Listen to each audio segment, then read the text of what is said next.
It's 6:30. Hello, everybody. Welcome to this meeting of Carpinteria Birdwatchers. Welcome to the people in the room. Welcome to the people on Zoom. Tonight's meeting is on sparrows. Sparrows and friends, I titled it because they're not all actually sparrows. Um, but they're all sparrow or sparrow adjacent birds. A few quick announcements. This Saturday, whatever the day is, today's 19th, 20th, 22nd, Saturday, November, no, we're a day early. Today is Wednesday. I didn't know what day it was. Thursday, Friday, Saturday. Whatever day Saturday is. Saturday of this week, we will be having our monthly outing, and it will be at El Caro Park. So if you know where Canalino School is, you go off El Caro Lane and just on the north side of the road, just east of Canalino, there is a really wonderful park with lots of birds. I was there this morning. It was very birdy. I certainly encourage people who want to see a good variety of birds to come out and join us there this Saturday, 8 o'clock. Details about this are at carpbirdwatchers.org. And the other announcement is that the Carpinteria Christmas bird count is coming up, December 20th, which is a Saturday. If you have not signed up yet at carpbirdwatchers.org/CBC, you should do that because a bunch of people have. There are still plenty of good spots to be birded on the day. You go there, there's a link to the sign up form, and you get to say what sort of birding you want to do. And we will assign you to a spot, and we'll all go out and have a great time at the Christmas count. So with that said, I don't think I have any other announcements. So let's get right into sparrows and friends. I need to share my screen. And I do want to share sound.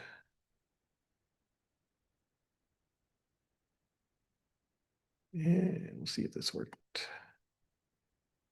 So those in the room who are in the meeting, have I successfully shared my screen, Tom? Yes. Okay. There was a meeting where I just was going for 5 minutes without even properly sharing my screen, talking about what I was seeing on my screen, and everyone in the meeting was being very polite, going, "Oh, that's very interesting. We can't see it." So I'm going to talk about sparrows, and I'll start with a confession. I went many years as a birder, as a younger birder, not fully appreciating sparrows. They were small and nondescript. They were LBJs, LBBs, little brown birds, little brown jobs that, to me seemed like not worth the effort. They're hard to identify. Who would bother? Nobody likes sparrows, I thought. And I was very fortunate to run into a birder going out on an Audubon outing, and he was saying, "Oh, there's some cool sparrows we're going to get to see." And I was like, "Yeah, you really want to see sparrows?" He's like, "Oh, sparrows are my favorite." And it was just an eye-opening experience that, oh, wait, sparrows are actually potentially quite cool. So in the time since then, I've become a legitimate fan of sparrows. I really enjoy sparrows. So in this talk, what I'm going to try to do is give a very gentle introduction. And this is similar to talks we've done recently on gulls and shorebirds, where my idea is rather than giving you everything at once and saying, here are 27 different sparrows and you have to memorize them all and learn their characteristics. Nobody wants to learn a big subject that way. You want to learn it the way you would learn a new language as an adult. You would start with easy, small bits and you'd iterate. And as you learned, you'd go out and have fun with what you'd learned already and you'd learn more. And I think that's a really good approach to a potentially challenging group of birds like sparrows. So we're going to talk about sparrows. I keep having to hide my meeting controls so I can see more of the screen. Okay, and in these slides, I am not going to label them with the species names. So we're going to have to figure it out on our own as we go, which is half the fun of birding. And we'll start with lesson 1, which isn't even a sparrow. It's a house finch, but it is the most common feeder bird I have heard in in North America. This is a feeder I had running a few years ago. House finches were definitely among the most common birds there. Um, to a casual observer, they could be mistaken for a sparrow. They are sparrow-sized. They have that sort of short conical bill that sparrows have because they eat seeds and they use those short conical bills for cracking open seeds. The male house finch is pretty distinctive looking with that red that he has, but the female house finch could well be mistaken for a sparrow by someone who was just lumping them all in as little brown jobs. So it's worth kind of getting to know your female house finch and learning to recognize that bird because you will see a lot of that bird if you are birding in Carpinteria or pretty much anywhere in North America. Um, small, brown, sort of messy streaking below. That very stout conical seed-eating bill. And something I find really useful for distinguishing a female house finch from an actual sparrow is this relatively plain head pattern. Um, and in fact, there are, a couple of other finch species that are similar to house finch that we can get around here. And I'm not going to talk about them in this meeting, but the females of those species tend to have more of a pattern, more, like a distinct light eye line and I mean eyebrow. Uh, and but the female house finch, pretty uniform brown above, right? Not a lot of patterning on the head.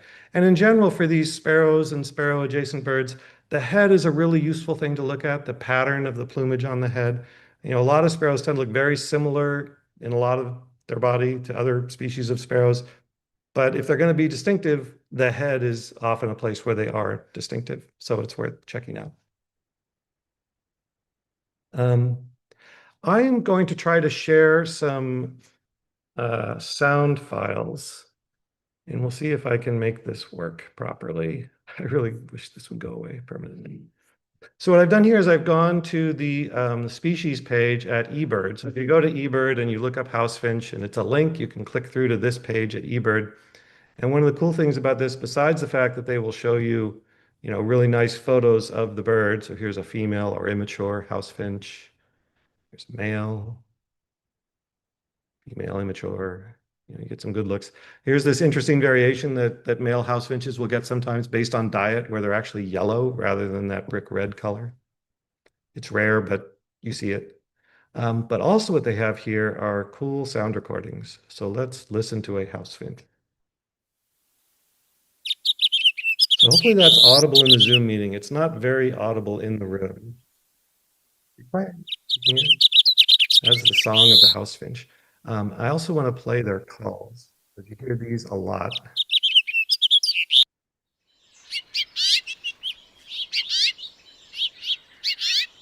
So I find that very helpful. If you got small brown birds and they sound like this, house finch. Okay. But there we are with our house finches.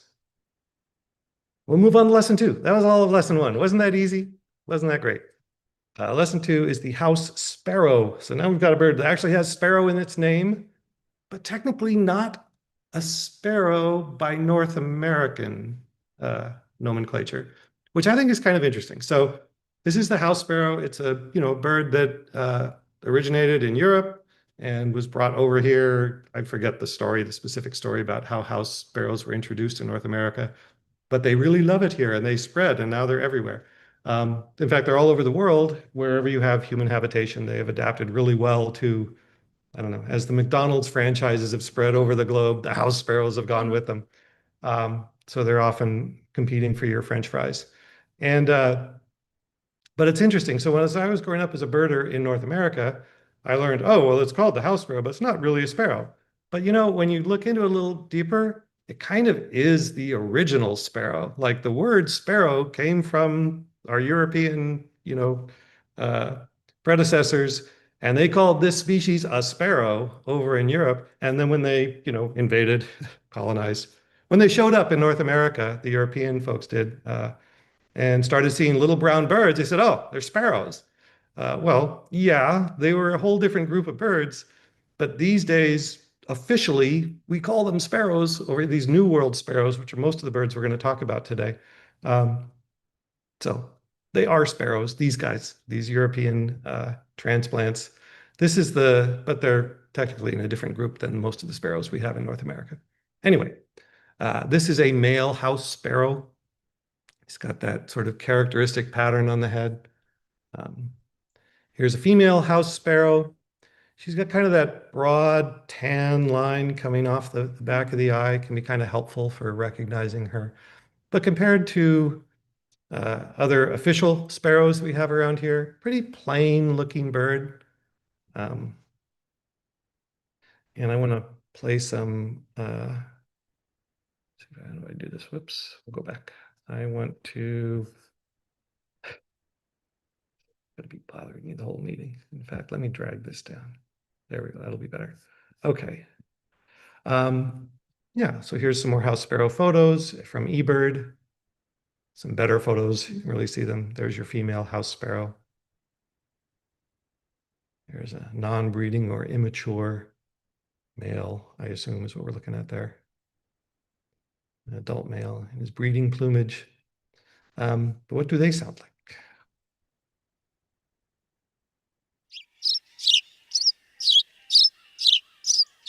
They sound like this. And again, you hear this a lot.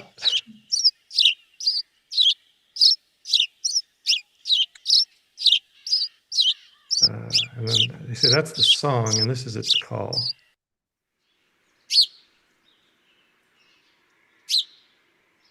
So I do find that with these sparrows and friends, that learning their vocalizations is super helpful because they, are often in the underbrush. They're hard to see, and you can hear them. And if you know their vocalizations, you can identify them without needing to get a good look at them. And it's very useful when you're out birding. House sparrows have this thing that they are very gregarious, and you'll find them in like big colonies. And they do this thing where if they get flushed by a predator or they're, just moving around, they'll fly in a big group and they'll fly right into the inside of a bush. It's like this really interesting thing they will do that our more conventional sparrows don't really do so much, at least not in the same way. So here's a bush full of house sparrows, kind of demonstrating their gregarious nature. All right, so now that we've got two species, we can do review. And in review, I'm basically taking images of the birds we have seen so far and giving you a chance to sort of test yourself and decide, do you know what that is? So I can't really poll the people in Zoom very well, but so I'm gonna abuse the people in the room. Does anyone in the room want to speculate what species this is? It is indeed a female house finch. That is excellent. That is exactly what that is. All right, what do we think we have here? Laurel says house sparrow, and I would agree. I don't think I can see anything other than house sparrows in there. All right, it will get more challenging as we have more things to mix together. We'll on to lesson 3, our first real sparrow, our first official North American sparrow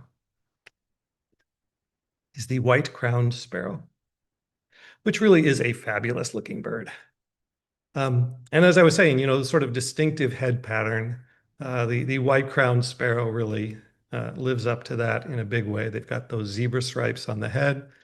It's hard to mistake it for anything else.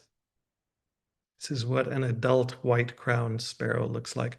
Something else I will point out to you, it's, as we get into official sparrows, whether or not it is streaked below is really helpful. So you can see this is sort of plain below, it doesn't have streaking. And also the beak color in the case of the white-crowned sparrow is really useful. This one has a really yellowish beak.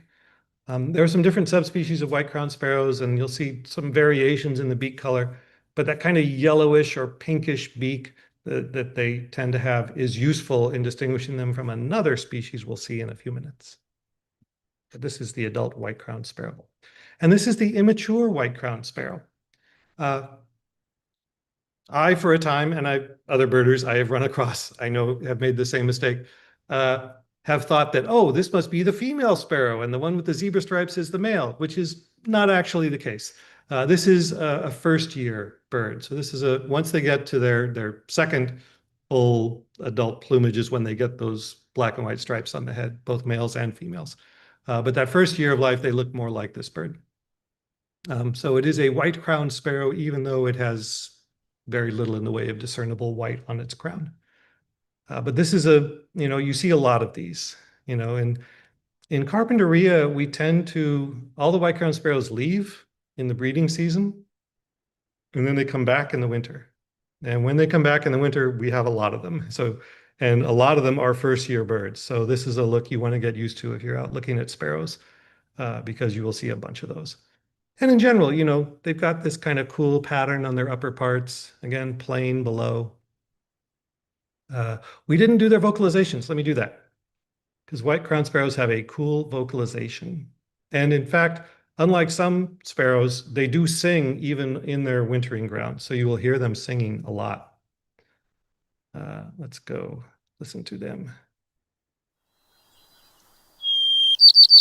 That is the song of the white-crowned sparrow.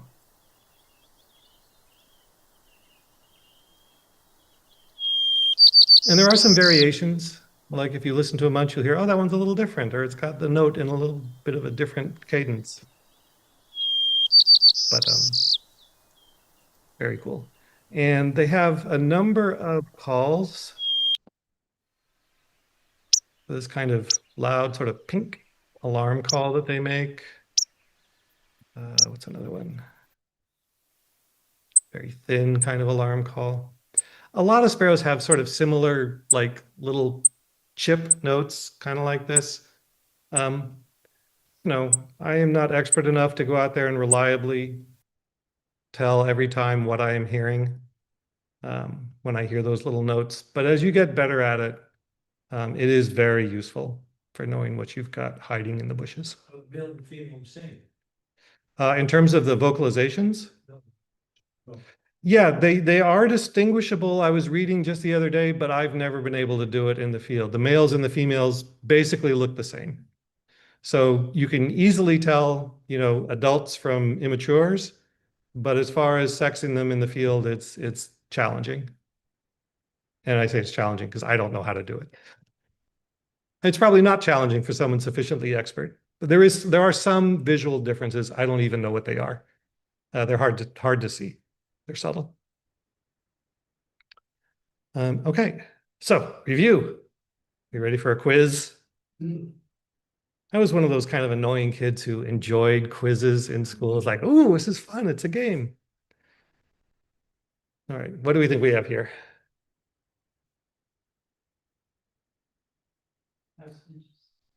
Laurel thinks house finch, and I think Laurel is correct. I think these are house finches. Again, that kind of plain head pattern. It's helpful. Just, you reach a point, as I said, there's a lot of these around. And if you go out birding and you start paying attention to all the little brown jobs, like not just lumping them into little brown jobs and going on to something more exciting, but saying, no, these little brown jobs are a first-class subject of study in and of themselves. You see them a lot and you start to learn to just, oh yeah, it's a house finch. Because you learn to recognize them without having to really even go through the specifics. All right, what do we think we have here?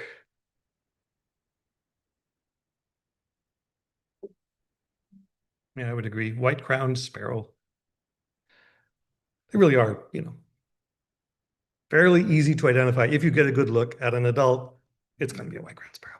I mean, there are black and white stripy heads on a white-throated sparrow, which we're not even going to talk about in this meeting because they're a lot more rare in Santa Barbara. But most of the time, you see one with these zebra stripes like that, you're looking at a white-crowned sparrow. All right, how about this bird? Sure. Yeah, an immature white-crowned sparrow. So they turn black and white after about a year? About a year, yeah.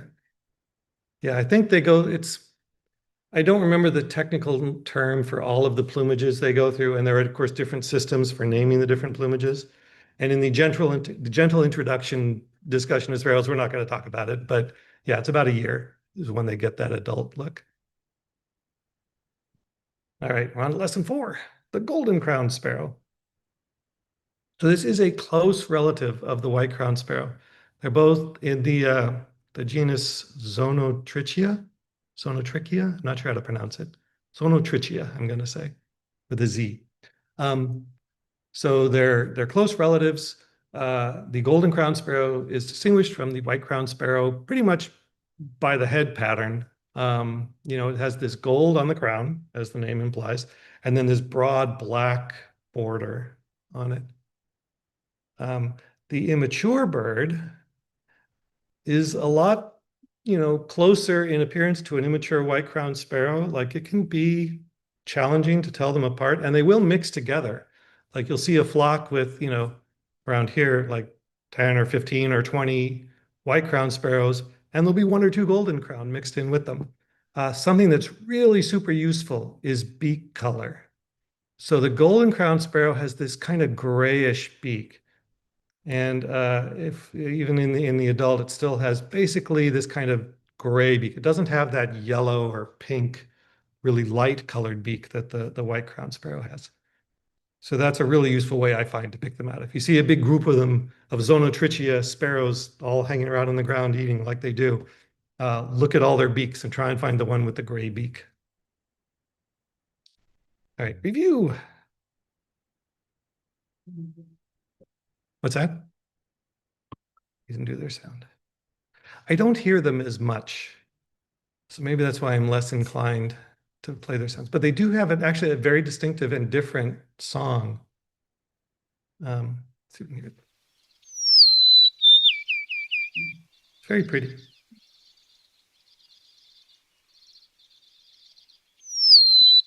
And there is some variety. Let me try a different one. See another example. So that one, this version of the song kind of reminds me a little bit of a song that mountain chickadees have. And I've actually reported a singing golden crowned sparrow a few years ago at Toro Canyon Park. I entered it in my eBird checklist as a mountain chickadee. Oh, we got a mountain chickadee singing here. And then I subsequently found out, like, oh, no. It's a golden crowned sparrow.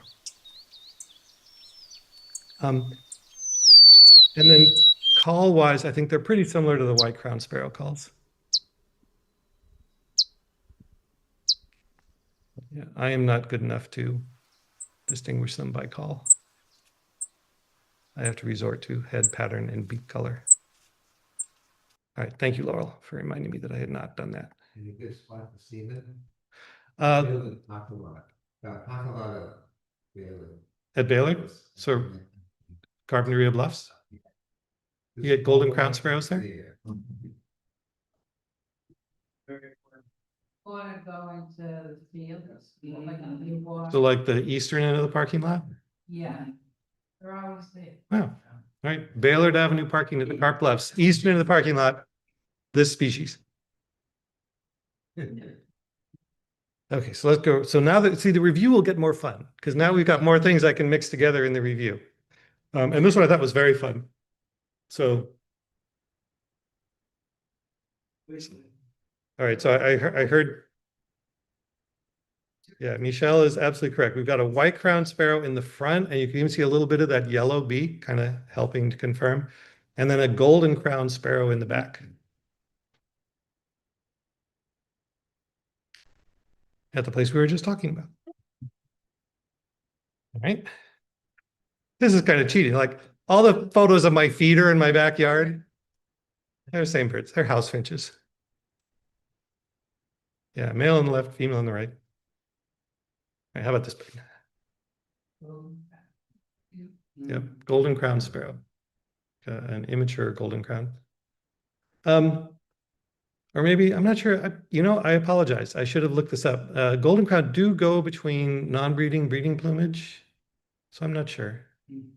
But yeah, anyway, there's a whole range of looks that they have at various points in their life. But this is a golden crown. And again, the beak, that sort of characteristic look of the beak, that sort of darker gray or not bright yellow or bright pink beak is helpful. And this is a good example to me. Like this is a bird that, when I was 18 birding, I would just look and said, oh, it's a sparrow. I don't know what it is. Who could be bothered? Well, no, it's a golden crowned sparrow. That's what they look like. Right, how about this bird? This was the bird, the slide that started, that was the title slide at the very beginning. So now we actually come to it in the context of the quiz. Immature white-crowned. I noticed there's a couple of chat things. Have you been checking the chat, Tom? to see? Okay. That one. I'm going to count on you to deal with chat. And if it's something relevant to the discussion, please share. But otherwise, I'm just going to ignore and keep It going. is very audible. Oh, they can hear okay. So I apologize to the people in the room. You know, I had been doing this thing where I brought a Bluetooth speaker, which I have in my bag. And then it was really nice and loud in the room, but Zoom didn't interact with it well. So they would like be hard to hear for a second. And it was just too confusing. So just going to do it this way. Immature white-crowned sparrow. All right, another bird. Dark-eyed junco, which again, I went for a while as a birder without even realizing these were sparrows. They're totally sparrows. They're just called juncos. And they are quite distinctive, big black hood, the ones we have around here. There's actually a fair amount of variety. There's different subspecies of juncos, and you will occasionally see unusual subspecies around here that aren't supposed to be here. But the large majority of the ones we see are the Oregon race. I'm going like this because they used to be considered a separate species, the Oregon junco. So that was the junco I knew growing up. But then they lumped them. They decided all these different flavors of junco are all one species. They're the dark-eyed junco. This is a male. They're especially bold looking. Here is, I think, a female. You know, same basic pattern, but a little more muted. The beak is helpful. You know, the juncos have this really, the dark-eyed juncos, this really light colored beak. Can be useful. Let's listen to them as long as we're doing our juncos. This, by the way, this is a slate colored race, right? This is one of the subspecies we don't tend to have around here. But we're just going to go right to the sounds. That is the song of the junco. And this is a slate colored, but we'll go find an Oregon. It basically sounds the same.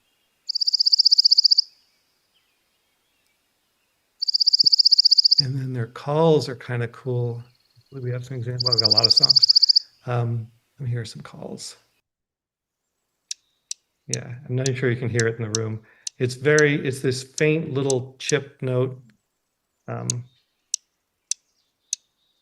you're walking along in suitable habitat, you'll hear this from the bushes. Like, oh, we got juncos. And then it'll actually be hard to see them because they're pretty shy. They look like that. When they fly, their outer tail feathers are white. So you'll see these flashes of the white outer tail feathers. It's kind of helpful. Sometimes that's all you see as they're flying away. It's like, oh, well, they were juncos. And then here is an immature, whoops, let's go to the slideshow. This is not a great photo. But this is a bird, this is an age of dark-eyed junco that has confused me a bunch of times. You know, at the right time of year. So this is June when the year's crop of young juncos are out and about and they've left the nest and they're moving around. So you have these juvenile birds. I can tell it's like a sparrow. It's kind of streaky, which the adult junco is not. So it kind of throws me off. The beak is sort of helpful. That's like a junco style beak. If you pay attention to your junco beaks, you learn to kind of recognize that beak. And that can be helpful to guide you to like, oh, it's a young dark-eyed junco. But I'll just let you know, I'm not going to show any more pictures of young dark-eyed juncos because I find them aggravating. They're perfectly fine, but just for me. I'm annoyed because they've confused me because I've had to go to the level of like emailing, you know, eBird. Like, what is this strange bird? Is it a weird, unusual sparrow? Like, yes, it's a juvenile dark-eyed junco. Really, am I blowing them away? Maybe I got the volume too loud for the people on Zoom. Very clear. Okay, good. Glad to hear it. So next month, nobody's going to come to the in-person meeting. You're all going to stay home so you get your headphones on and hear the birds properly. All right, so we're in another quiz. What do we think we have here? Now that we're sparrow experts. All right, we've got one guess for golden crowned. An immature white-crowned sparrow is, I think, correct. And the thing that's driving me in that direction, besides the fact that that's kind of what the head pattern of the immature white-crowned sparrow looks like, is this yellowish beak.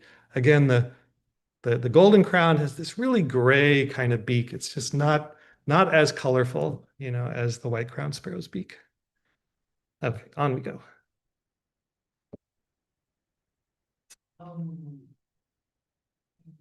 Or good slate gray, dark-eyed junco. Is it a slate gray one? It is a dark-eyed junco. I think it's just maybe a female bird of the Oregon race. I don't know. I don't. Who's it? Linus Blomqvist. You know, recent famous birder. Been in several Carpinteria Birdwatchers meetings. Now has the gall to move back to his native Sweden. So he's not birding here anymore. But he may come back out. He is still organizing the Kuyama Winter Bird Survey coming up in, I think, January, February. I think January. Yeah. Linus was the one who clued me into like, oh, John, you got to pay attention to the juncos. There's like cool different subspecies of juncos mixed in. So I started paying more attention to juncos, but obviously not enough to really be able to tell you exactly which flavor of junco this is. It's a dark-eyed junco. I kind of get to the species level and then I stop. There are other birders who are like, that's just the beginning of the process for them. They love to get down into the subspecies. I am not that kind of person. All right, what do we think we have here? House finch. Cannot slip a house finch past Laurel. She recognizes her female house finches.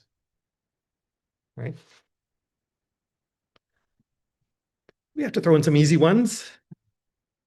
It is an adult white-crowned sparrow with Carpenter's help. All right, got a whole group of birds here. Golden crowned sparrows. Yeah, here's a whole flock of them together. This is at San Simeon, so up the coast a little ways. I don't know if that. I tend not to see a whole group of golden crowned sparrows like that so much around Carp at least, but there probably are places where you can find that if you're, you know, looking in the right places. Golden crowned sparrows. Dark-eyed junco. That dark-eyed junco beak. All right, song sparrow. Now we're getting into the real sparrowy sparrows. This is what I think of as a real sparrow. Looks like this. So unlike all the sparrows we've been looking at up till now, or most of them at least in most of their ages, this one is very streaky. So very streaky below. And this is what I think of it. And this is probably either the or one of the most widely distributed and common sparrows in North America. There are lots of different subspecies of song sparrows. These are photos I've taken around here. So these are our local song sparrows. But very streaky. That head pattern is what I think of as a sort of sparrow head pattern. There's a bunch of sparrows that basically have a very similar head pattern to this. The nature of the breast streaking is helpful. So the song sparrow has relatively broad streaks, relatively messy looking streaks.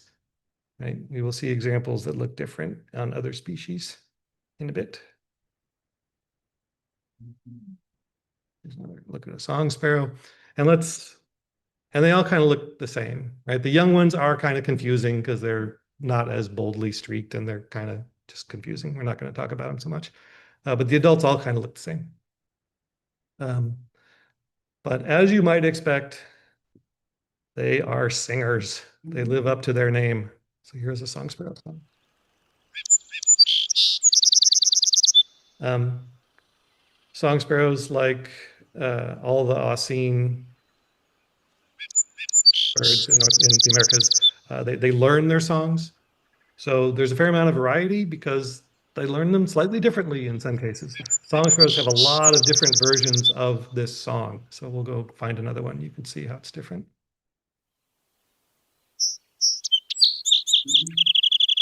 So certain characteristics are there and are common across the different individuals.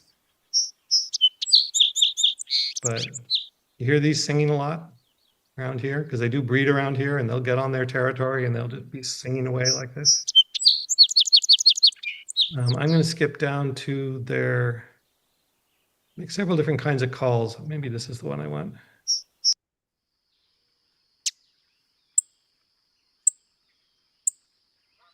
Yeah, that sort of louder call. Get a better example.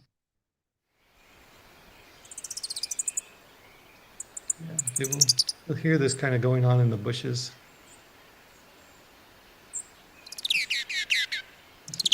Little chatterboxes. All right.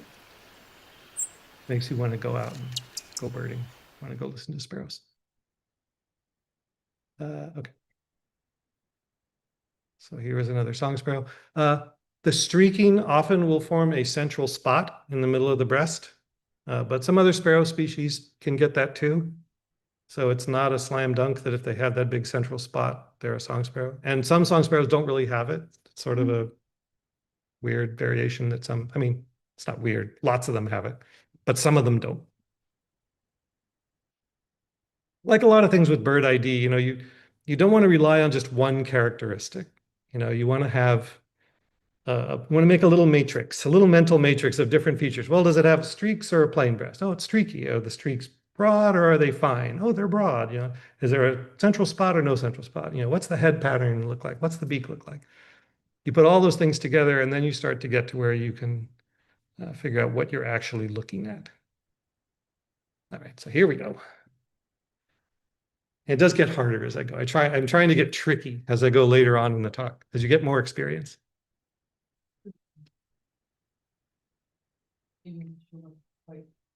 Yeah, I would agree. So we've got a golden crowned sparrow in the foreground, and slightly out of focus in the background is an immature white crowned sparrow. And again, I call your attention to the beak color. You can't really see the beak on this one as well, and the little bit of actual golden color you can see, that's really useful. Golden crowned sparrows will not always show that in the immature birds, but if you see it, it's very helpful because the white crowned, it's got like brown and tan, but it doesn't really have that golden color. All right, what do we think we have here? Yeah, Sylvia says song sparrow, and I agree. This is a song sparrow. And some features to kind of learn to look for in a song sparrow. It's kind of got a rounded crown. We're going to see another similar looking sparrow in a minute that has more of a peaked crown. Kind of goes up, not like a crest, but like a little more of a peak. And, birds can hold their feathers different ways. So, it's not like that's a slam dunk on the ID either, but it's something to kind of keep in mind. All right, we have here. Tree full of house sparrows. Our visiting European birder is like, oh, you got house sparrows. Yep, a whole bunch of house sparrows. Right.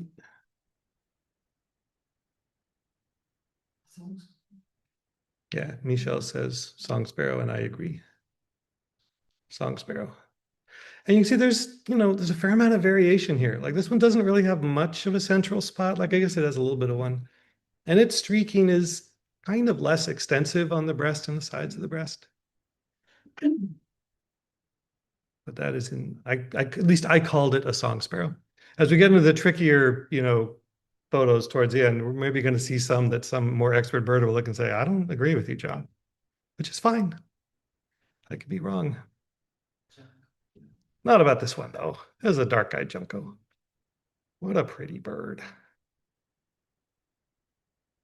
All right, we got it. I think this is our last species. Not sure if I did more. I think this is the last one I did. Savannah sparrow. So again, a very sparrowy sparrow to me. This is sort of what I think of when I think of a sparrow. I think of this look. So superficially, and in many cases when I've been out in the field, very easy to confuse this with a song sparrow. And we have a lot of both of them. So you really want to get, to the extent you're willing to rise to the challenge, this is a species pair that will challenge you and is worth focusing on to get an idea of what you're looking at. So it is very streaky. Similar streakiness on the underparts to what a song sparrow has. Not so much with the central spot, at least not on this individual. I have seen Savannah sparrows that have kind of a central spot though, so you can't just rely on that. The head pattern is not all that different from a song sparrow's. Something that is really helpful that when a birder, Mark Holmgren, local birder of some repute, pointed this out to me on a misidentified photo that I had uploaded. It's very useful. The overall proportions of this bird are really helpful in distinguishing it from song sparrow. A song sparrow has a lot more tail, has a much larger, longer tail relative to the size of the bird. And the savanna sparrow has a relatively small little tail relative to the size of the bird. And you can't always see that. You know, if they're down in the grass, you can't see the tail. Like, I don't know, what kind of tail do you have? But it's a helpful clue. And all so as if there was pink legs. Yeah, these legs are very pink, and I confess to being weak on my song sparrow leg colors. These legs on this song sparrow are more brownish, you know, darker. All right, I'm going to pay more attention to that going forward. We have a few examples, so we're going to start paying attention to leg color. And thank you to Paul. Yeah, this is a savanna sparrow. And you know what? Let's see if we've got any examples of what they sound like. Oh, and I haven't shown you an example yet, but this bird shows it really well. Some savanna sparrows have this yellowish in the lores, like the light eyebrow in front of the eye, between the eye and the beak, has this little yellow coloring. And if you see it, that's a really helpful clue. Like song sparrows don't have that at all. So if you see that, it's a strong indication it's probably a savanna sparrow. I mean, there are some other sparrow species that have yellow there as well. So it's not, again, you can't just go by that one thing. But if it looks like a savanna sparrow and it's got that yellow there, that should definitely push you in that direction. I am not, well, that's true. We do hear them singing. So that is a singing savanna sparrow. And you will actually hear that in Carpinteria in one specific habitat in Carpinteria. So unlike the white-crowned sparrows, which sing even on their wintering ground, so you hear their song all the time, savanna sparrows, I don't think, at least I'm not used to them actually doing much singing unless they're on their breeding territory. And for the most part, savanna sparrows are not breeding around here. They tend to breed further north in North America, and then they will winter here. So this time of year, we have a lot of them around, you know, scattered around in grassy habitat. They like meadows and grassy areas. But in the breeding season, we do have a resident population of the Belding's savanna sparrow, which is a subspecies that lives in coastal salt marshes. So if you want to hear that kind of savanna sparrow song, in fact, we've got a song of the Beldings here. I'll play it. Go to the salt marsh, and you will hear that song. And it is very cool. And then calls of the, you know, savanna sparrows, like, I'm not even familiar with that call. Apparently they make that call. This is more what I think of. This kind of thin, sharp chip note. You're out walking through the Carpinteria Bluffs, some grassy, you know, large area with large weedy, grassy area stuff, and you hear this from the bushes. Decent chance you've got savanna sparrows in there. Okay, let's go preview of the Lincoln sparrow there. So here we have our savanna sparrow. Whoops. This is, in fact, a Belding savanna sparrow singing in the Carpinteria salt marsh. See, it's in the Salicornia there, the pickleweed. And it's an endangered subspecies, you know, because it's not that we have lots of them here, but because they only live in coastal salt marshes, you know, 90+% of coastal salt marshes in Southern California are no longer coastal salt marshes. So they have relatively few places left to live, and Carpinteria is one of the places they do still live. Okay.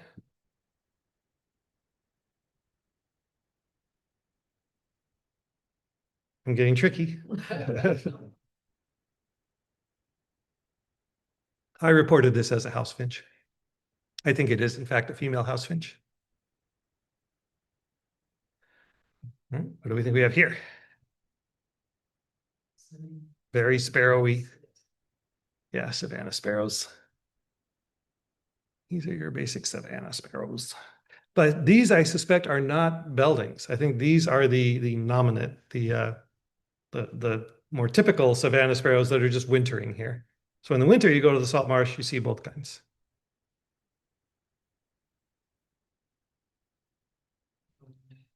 Golden crown, says Michelle, and she is in full agreement with me.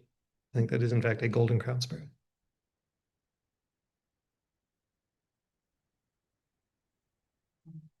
And she owns this, is it so? We have some degree of uncertainty, which is typical with sparrows. You know, they take work. I think this is a song sparrow. I reported this in eBird as a song sparrow. And I was talking about the rounded versus the peaked crown. This one's full on got a peaked crown going on. So song sparrows can peak their crown as well. You know, they just raise their feathers and, hey, I got a peaked crown. Check it out.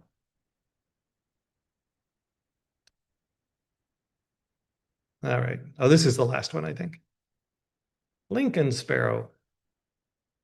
Really like these. I don't know. I just think they're snazzy. They look sort of like a swamp sparrow, which is a rarity in Santa Barbara County that I'm not even going to talk about in this meeting, except when I took this photo, I thought maybe this was a swamp sparrow because it was at a place where a swamp sparrow had been seen. And I was, you know, initially a little disappointed. It's like, oh no, it's a Lincoln sparrow. But I've come to appreciate, no, Lincoln sparrow is a top quality sparrow. It's a very cool looking bird. So pretty similar to song sparrow. You know, streaky below, kind of a similar head pattern. Some things to look for that will set the Lincoln sparrow apart from the song sparrow. Its streaking is crisper and finer. And this individual doesn't show it as well as some other looks we'll have in a minute. But song sparrows streaking on the flanks there would probably be broader and kind of messier looking. And then this malar area, this sort of yellowish patch here, is pretty contrasty with the broad gray eyebrow. So you've got this kind of, I don't know, is it tan? I don't know what color to call that. And sort of a tan malar and then a broad gray eyebrow. That combo is kind of a Lincoln sparrow thing. There are song sparrows that kind of look that way too, though. So a lot of these characteristics, you know, you get out there in the field and you can kind of talk yourself onto either way, and it's kind of confusing. And that's the fun of birding. A little bit of an eye ring, more so than a song sparrow. Song sparrows typically don't have as much of an eye ring going on as this little thin eye ring that the Lincoln sparrow has. Beak looks thinner too. Pretty thin beak. Yeah, it's a little thin beak. Song sparrows have a little bit stouter beak. Anyway, that's Lincoln sparrow. So this is a view of a Lincoln sparrow that shows this other characteristic that's really useful. If you think about the breast plumage or the breast and flanks and belly, this whole area here, song sparrow, the background, like you've got the streaks that we've been talking about, but then you've got the color behind the streaks, the sort of, you know, base of the ground color, whatever you'd call it, what you'd call it, but the background, right? In a song sparrow, it's pretty uniform across the belly. Lincoln sparrows have this thing where there's sort of this buffy, you know, a little bit of brownish, buffy-ish background color, and then white on the belly proper. So you kind of get this little area around the edge that has the streaking on it that's sort of a little bit brown.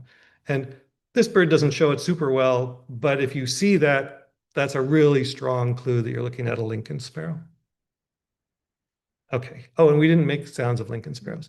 They make some pretty interesting sounds. I haven't previewed this to know. So here's some looks. Let's look at some more Lincoln sparrows just because I like them. Wow. Yeah, very crisp kind of compared to the song sparrow. This really shows that effect I was talking about really well, where you've got the, you know, sort of brownish and then the white area and the fine sort of crisp streaking. I've heard this described as like pinstripes. It has like little pinstripes. Yeah, and this is sort of, I think of as a classic Lincoln sparrow look.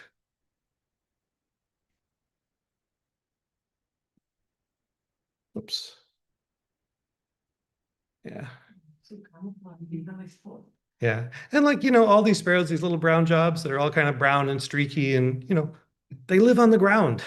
They're down there with the predators, they're in a very dangerous environment and they've got to have some camouflage. So they all tend to look kind of similar because they're all trying to survive in that very hazardous environment that they live in. Okay, let's find some vocalizations to listen to.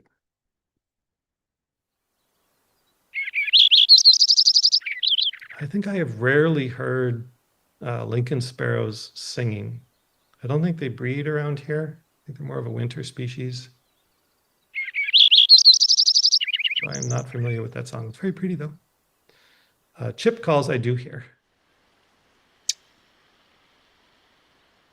Yeah, and this is a very characteristic kind of chip note. I wish I knew the right terms to describe it. It's got a certain kind of very cool sort of sound to it that I learned to recognize. So you're out there, Lake Jocelyn, they've got Lincoln sparrows out there, and you hear this chip note coming from the bushes. I'm sure someone has a way of describing it that makes sense, but I don't know what it is. Lake Jocelyn definitely does have a lot more water.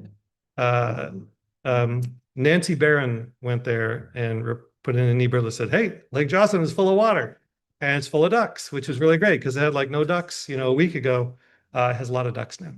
So it's definitely worth visiting if you are a fan of ducks. All right, so this is going to be our final review. This is our final exam. Male house finch. I just threw this photo in because I like this photo. It's so pretty, it's got like the mustard flowers and the house finch. When I did my talk on bird photography, it's like, occasionally I take a pretty photo, on accident. That's what this was. This is an accidental pretty photo. All right, what do we think we have here?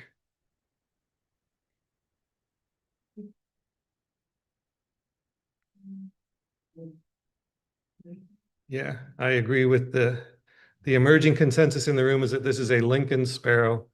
And that's what I thought at the time too. Yeah, it's hard. I mean, there's vegetation in the way. But, a lot of times when you're looking at sparrows, you don't see the whole bird laid out like a field guide. You see a little bit of this part of the bird, a little bit of this part of the bird. I believe that is a Lincoln sparrow. All right. Speaking of that, you got a very good view of this bird's breast and belly and not so much anything else. Tom thinks white-crowned sparrow. I am with Tom. I think this is, in fact, an immature white-crowned sparrow. So you can see the beak color, very helpful. And these guys are big for sparrows, I mean, all sparrows are kind of on the small side, but you start looking at a bunch of them and you're like, oh, wow, that's a big sparrow. White crown. The Zonotrichias sparrows are big for sparrows.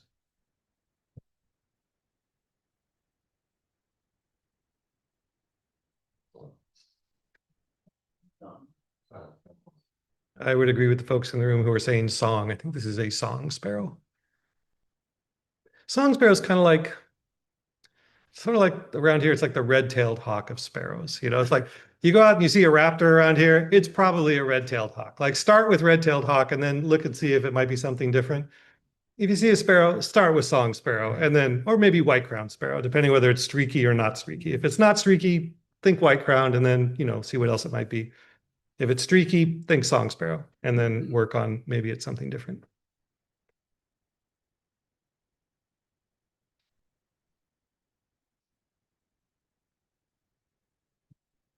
Can't see all the characteristics very well, but it's got a little tiny beak. It's got a broad gray eyebrow. You can see a little bit of that sort of Lincoln sparrow. Yeah, I think I reported this as a Lincoln sparrow.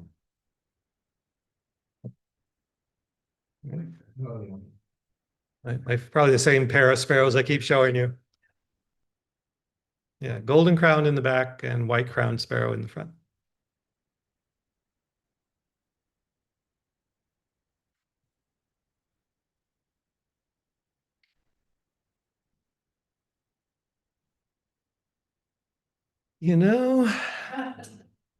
So I'm pretty sure I reported this as a song sparrow, but I could be talked into Savannah sparrow maybe. I think it's a song sparrow. I think it would have more, like I think the upper parts would be more prominent, more boldly streaked, maybe if it were savanna. And I feel like it's got maybe a little too much tail for a savanna. I think it's a song sparrow, but you know, you can also just say sparrow spa in Ever, North American sparrow species. Perfectly legitimate. Don't force the ID.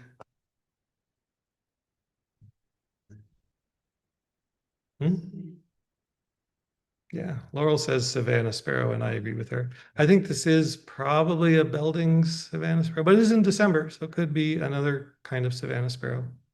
But it's in the salt marsh. But yeah, you can see a little bit of that yellow going on in the lores area in front of the eye. A little bit. Oh, and the light legs. Oh, let's go back and look at the legs.